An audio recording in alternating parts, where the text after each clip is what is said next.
తల్లికి దూరమైన ఓ కోతి విషాద గాథ ఇది. సృష్టిలో అద్భుతమైన అనుబంధం తల్లి.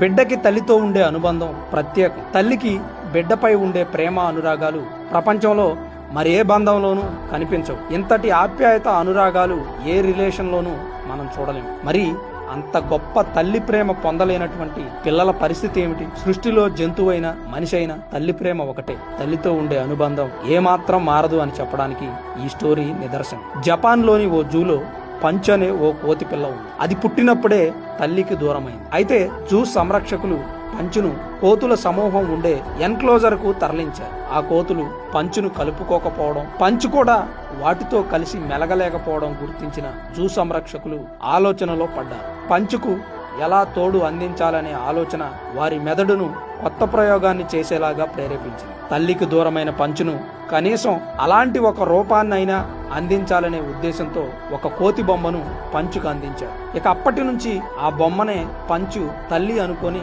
తల్లిలా భావిస్తూ ఎక్కడికి వెళ్ళినా దానినే తీసుకుని వెళుతుంది. తన ప్రతి అడుగులోనూ ఆలోచనలోనూ ప్రతి చేష్టలోనూ అమ్మతో ఉన్న అనుభవం పొందుతున్నట్టు అభిప్రాయపడుతుంది. పంచ్ కోతి బొమ్మతో ఉన్న వీడియోలు ప్రస్తుతం సోషల్ మీడియాలో వైరల్ అవుతుంది. తల్లే కాదు, తల్లి రూపం ఏ బొమ్మలో ఉన్న పిల్లలకు ఆ లోటు లేకుండా తీర్చగలదు అని పంచ్ ప్రూవ్ చేసింది.